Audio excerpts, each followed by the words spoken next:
महाविकास आघाडीतून साताऱ्याची जागा नेमकी कोण लढवणार आत्ताच्या घडीचा सगळ्यात मोठा प्रश्न आहे। शशिकांत शिंदे देखील इच्छुक असल्याचं बोललं जातात, आपल्यासोबत आहेत आणि नुकतीच त्यांनी शरद पवार यांची सुद्धा भेट घेतलेली आहे सिल्वर ओक या ठिकाणी जाऊन। बऱ्याच घडामोडी घडत आहेत, बऱ्याच लोकांची नावं समोर येत आहेत, तितकाच तगडा उमेदवार त्या ठिकाणी हवा असं सुद्धा बोललं जात आहे। तुम्ही भेट घेतली शरद पवारांची, काय घडलं या भेटीमध्ये? पवारसाहेबांची भेट सातारा आणि माढा लोकसभा मतदारसंघाच्या सातारा जिल्ह्यातल्या परिस्थितीचा आढावा देण्यासाठी घेतली होती। त्यामध्ये श्रीनिवास पाटील साहेबांनी नेतृत्व परत करावं, परत एकदा आमच्या या नेत्यांनी संघर्षासाठी उभं राहावं, अशा प्रकारची एक बैठक आम्ही पवारसाहेबांच्याकडे घेतली होती आणि त्यांना आम्ही विनंती करत होतो की आपण त्याप्रमाणे लढावं अशी पवारसाहेबांची आणि सगळी पक्षाची इच्छा आहे।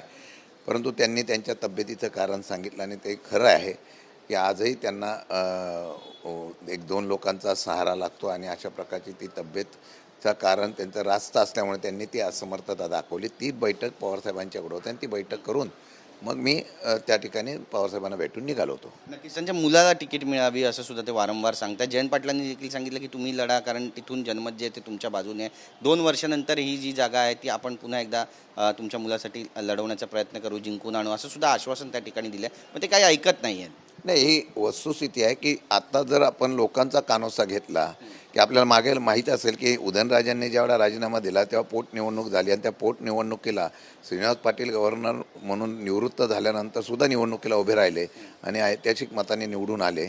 तशा पद्धतीची आपली अपेक्षा होती आणि पुढे जाऊन मग 1-2 वर्षांनी तुमच्या तब्येतीचं कारण आहे, परंतु आपण पुढे जाऊन जेव्हा काय तुमच्या तब्येतीची अडचण निर्माण झाल्यावर परत बघूया, पण आत्ता लढावा अशा प्रकारची त्यांना सूचना केली होती।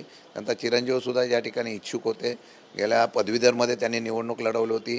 चांगल्या प्रकारचं नेटवर्क आहे, चांगलं काम करण्याची क्षमता आहे आणि म्हणून अनेक नावं आहेत। सुनील माने आहेत, बाळासाहेब पाटील आहे, मी आहे, आमच्या 5-6 लोकांची नावं त्यामध्ये चर्चेला होती आणि त्या चर्चेला नावं येत असताना ज्या नावाच्या बाबतीमध्ये चर्चा करायची त्या सर्वांशी चर्चा करण्याचा प्रयत्न आम्ही करतो। नक्कीच, पण साताऱ्याचं जर राजकारण आपण पाहिलं त्या ठिकाणी उदयनराजे भोसले यांनी शड्डू ठोकलेला आहे आणि ते म्हणतात की विजय हा माझाच होणार आहे। रॅलीसुद्धा त्यांनी त्या ठिकाणी काढली आहे। आपण जर पाहिलं तर तुम्ही देखील राष्ट्रवादीसाठी खस्ता खाल्लेला आहे, माजी जलसंपदा मंत्रीसुद्धा तुम्ही राहिलेला आहात, काम करताय, त्यामुळे तुमचीसुद्धा इच्छा आहे का जर संधी मिळाली तर तुम्ही पण लढणार? मी शरद पवार साहेबांचा एकनिष्ठ शिपाई आहे, शिलेदार आहे। पक्ष संघर्षाच्या काळामध्ये असताना या पक्षाच्या असलेल्या नेत्यांचा आदेश हा शिरसावंत मानला पाहिजे ह्या विचाराचा मी आहे आणि संघर्ष हा माझा पिंड आहे। मी परिणामाचा विचार करत नसतो। मी खरं म्हटलं आमच्या सर्व कार्यकर्त्यांची पण इच्छा आहे की विधानसभेच्या निवडणुकीचा जो आपला अपयश आहे ते धुवून काढायचं आणि त्याप्रमाणे कोरेगाव मतदारसंघामध्ये काम करण्याच्या बाबतीत माझी इच्छा मी पक्षश्रेष्ठींकडे व्यक्त केलेली आहे आणि या सर्व गोष्टीतून आता पार्लमेंट बोर्ड निर्णय घेणार आहे। त्यामध्ये मी आहे, बाळासाहेब पाटील, सुनील माने अशा तिघांच्या नावावर मग पक्षश्रेष्ठी जो काही निर्णय देतील तो निर्णय आम्हाला सर्वांना कोणाचंही नाव आलं तरी तो मान्य करून करावा लागेल। माझं नाव जरी आलं तर मी पक्षात आणि नेत्याचा ज्यांच्यामुळे मी या ठिकाणी राजकारणामध्ये ओळखीचा आहे त्या नेत्यांच्यासाठी काही करायची माझी तयारी असेल। नक्कीच, पण त्या ठिकाणी उदयनराजे भोसले यांचा किती मताधिक्यानं पराभव कराल असा आत्मविश्वास आहे तुम्हाला? कारण मतांचं जर समीकरण पाहिलं तर माथाडी कामगारांची सुद्धा मोठी त्या ठिकाणी आहे, मोठं मताधिक्य त्या ठिकाणी आहे, काय म्हणाल? नाही, आता सध्याच्या परिस्थितीमध्ये सातारा हा चव्हाणसाहेबांचा विचाराचा जिल्हा, पवारसाहेबांच्या विचाराचा जिल्हा म्हणून आजपर्यंत इतिहास घडवलेला आहे आणि सध्या महाराष्ट्राचं जर आपण सगळीकडे जर निरीक्षण केलं तर जनतेमध्ये एक वेगळ्या प्रकारची नाराजगीचा सूर फार मोठ्या प्रमाणामध्ये, शेतकरी असेल, कामगार असेल, सगळं।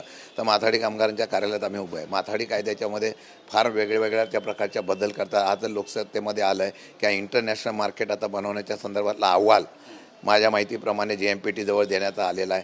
अशा अनेक प्रश्न आहेत, पण या सर्व नाराजीचा, पक्षफोडी, परत त्याप्रमाणे ज्या पद्धतीने अधिकाराचा वापर होतो, या सर्व गोष्टीचा परिणाम हा महाराष्ट्रामध्ये 100% पाहायला मिळेल आणि कोणताही उमेदवार असला तरी जनतेच्या मनामध्ये आजच्या घडीला महाविकास आघाडीचा उमेदवार जो साताऱ्यामध्ये उभा राहील, मग समोर कोणी असो, तो 100% विजय होईल अशा प्रकारची खात्री आम्हाला आहे। नक्कीच, पण पृथ्वीराज चव्हाण यांनी सुद्धा त्या ठिकाणी त्यांचं पण नाव सुरू होतं आणि त्यांनी म्हटलंय की ही जागा जी आहे ती राष्ट्रवादी काँग्रेस शरद पवार यांच्या गटातली आहे आणि त्यामुळे मला जर सांगितलं तर त्या पद्धतीचा निर्णय ते घेऊ शकतात।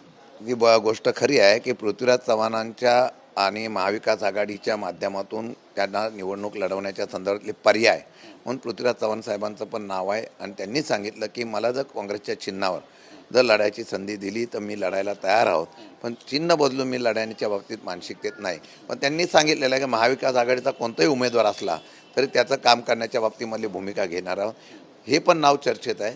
शेवटी पक्षश्रेष्ठी जो काही बसून चर्चा करून जो निर्णय घेतील, मग पृथ्वीराज चव्हाणांचा हो, माझा येऊ किंवा बाळासाहेब पाटलांचा, सुनील माने कोणाचा येऊ, त्याचं आम्ही जिद्दीने काम करणार आहोत. नक्कीच आज राष्ट्रवादी अजितदादा पवार गटामध्ये बरेचसे पक्षप्रवेश होणार आहे असं बोललं जातं आहे. राष्ट्रवादीमध्ये सुद्धा घराणेशाहीचं ग्रहण लागलं असं म्हणावं का? असं पाहिलं तर गैर ठरणार नाही, कारण ज्या पद्धतीनं सगळ्या नातेवाईकांनाच तिकिटाचं वाटप केलं जातं आहे. कार्यकर्त्यांमध्ये नाराजीचा सूर आहे असं वाटतं? नाही, कोणत्या पक्षात घराणेशाही मला माहीत नाही. सगळ्या पक्षात घराणेशाही. आपण आता घराणेशाही, भाजपने सांगितलं की आता घराणेशाही, पण त्यांच्या पक्षाच्या लोकांची, खासदार आमदारांची यादी जर काढली तर ती घराणेशाहीवरच आहे. कोण कोणत्या पक्षात जातो हा त्या पक्षाचा आणि त्या कार्यकर्त्याचा निर्णय असतो, त्या पदाधिकाऱ्याचा निर्णय असतो.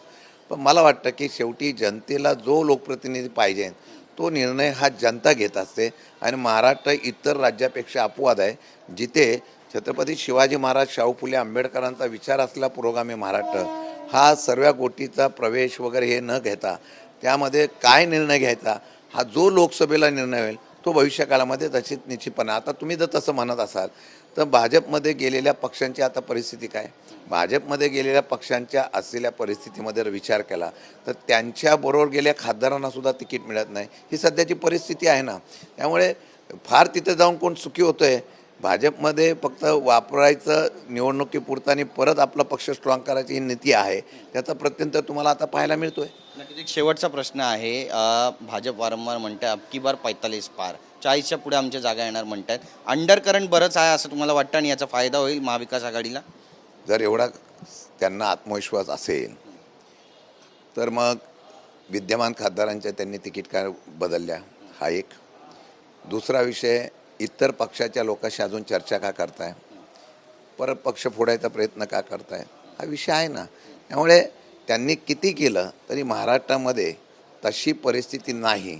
किंबहुना मुंबईचा सुद्धा बघितलं तर मनसे वगैरे ह्यांना जवळ करण्याचा प्रयत्न, याचा अर्थ मुंबईमध्ये सुद्धा या असलेल्या परिस्थिती त्यांना हे झाल्यामुळे ते अशा पद्धतीचे प्रयत्न करतात. पण शेवटी 400 पार, 45 पार हे कार्यकर्त्यांना आणि लोकांना उमेदवारांना घोषणा देणं फार सोपं असतं.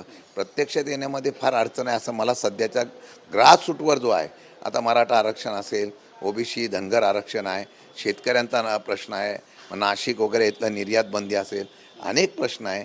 या प्रश्न आता वीज दरवाढ येते, अनेक प्रश्न आहे ज्याच्यावर ह्या सरकारने काहीच केलं नाही अशी भावना आहे. फक्त काही आमदार आणि खासदार सांभाळण्याच्या नादामध्ये राज्याची आणि देशाची तिजोरी खाली होत असेल हे सामान्य लोकांना चालत नाही. आता परवाच्या दिवशी पंतप्रधानांनी सांगितलं की आता ईडीचे पैसे सगळे जमा करून आम्ही जनतेला वाटणार आहोत. आता ही 15 लाखासारखी घोषणा होणे अशी आमची अपेक्षा आहे. आता ईडीचे पैसे ज्याचे कोणाचे जप्त केले असतील तर ते सुप्रीम कोर्टाच्या आदेशावर वाटू शकतात का, हा प्रश्न आहे.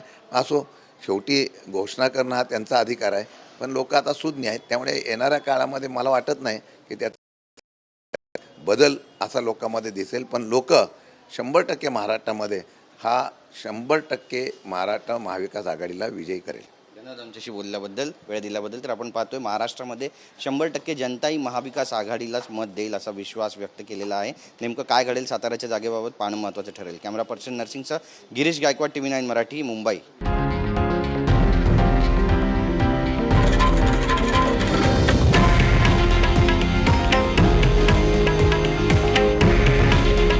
हे आहे देशातील नंबर 1 न्यूज नेटवर्क आणि आपण पाहत आहात TV9 मराठी. काळजी तुमची, हित महाराष्ट्राचं.